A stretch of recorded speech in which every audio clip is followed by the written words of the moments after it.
Revocation ہے یا civilian areas سے سیکورٹی فورسز باہر نکالنے کی بات ہے، بیرکس میں آرمی کو بھیجنے کی بات ہے، یہ جموں کشمیر کے لوگوں کی بہت ہی امپورٹنٹ ڈیمانڈ رہی ہے اور کئی سالوں سے رہی ہے، اور پی ڈی پی اس کی ہر وقت وکالت کرتی رہی ہے. اور یہی وجہ ہے کہ جب ہم نے بی جے پی کے ساتھ الائنس کیا تو اس الائنس ایجنڈا آف الائنس کا یہ بہت بڑا حصہ تھا کہ جو ہی جموں کشمیر میں حالات بہتر ہو جاتے ہیں، اسفا کو بھی ختم کیا جانا چاہیے اور سیکورٹی فورسز کو بھی سویلین ایریاز سے باہر نکالنا چاہیے. تو آج جب ہوم منسٹر صاحب اس کی بات کرتے ہیں تو ہم یہ کہیں گے دیر آئے درست آئے، کیونکہ جب بھی محبوبہ مفتی یا پی ڈی پی اس کی وکالت کرتے تھے، اس کی بات کرتے تھے، تو مجھے کہا جاتا تھا یہ اینٹی نیشنل ہے، یہ آرمی کے خلاف ہے، یہ ملک کے خلاف ہے. تو اب ہم یہ سوچ رہے ہیں کہ بات الیکشن کے وقت انہوں نے کی ہے، کیا یہ واقعی سیریس ہیں یا یہ ایک جملہ ہے؟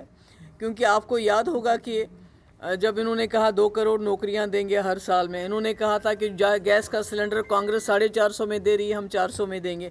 انہوں نے کہا تھا 15 لاکھ روپے ہم ہر غریب کے اکاؤنٹ میں جمع کرائیں گے. ایسا تو کچھ بھی نہیں ہوا.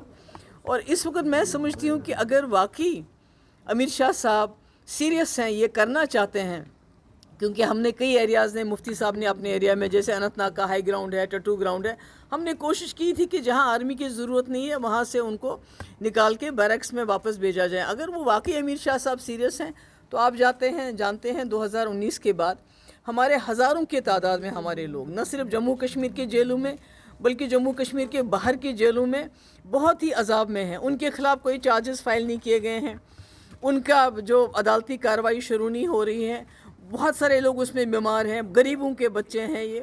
تو اگر وہ چاہتے ہیں کہ جموں کشمیر کے لوگوں کو جو انہوں نے زخم دیے کچھ اس میں مرہم ہو جائے، تو سب سے پہلے کتنے جرنلسٹ ہمارے بند ہیں، تو کم سے کم پہلے ان کو ریلیز کر دیں جن کے خلاف کوئی چارجز نہیں ہے، جن کی کارروائی نہیں ہوئی، جن کا کوئی الزام ان کے خلاف ثابت نہیں ہو. تو ہم سوچیں یہ سچ بول رہے ہیں، ادروائز تو یہ جملہ لگتا ہے. اب ڈاؤن پیمنٹ کی نہیں کوئی چنتا، ماتر 1 روپیہ دیجئے اور گھر لے جائیے نیا پاورفل کائنیٹک ای رکشا، کیونکہ اب جوپیٹر موٹرز لے کر آئے ہیں ہولی اسپیشل آفر، جس میں آپ کوئی بھی پرانا ای رکشا لے کر آئیں اور ایکسچینج آفر کا لابھ اٹھائیں اور لے جائیں نیا کائنیٹک ای رکشا، وہ بھی وشیش ڈسکاؤنٹ کے ساتھ. یاد رہے یہ آفر ماتر ہولی تک ہی سیمت ہے، تو دیر کس بات کی، جلدی کیجئے، کہیں موقع ہاتھ سے چھوٹ نہ جائے. آج ہی آئیں اور اپنا کائنیٹک ای رکشا بک کروائیں. ہمارا پتہ ہے جوپیٹر موٹرز بیہائنڈ سائنس Sahyog bar, Gangyal, Jammu. Mobile number 9780848888. Jammu Kashmir کی خبروں کے لیے جڑے رہیے جی کے اپڈیٹ کے ساتھ.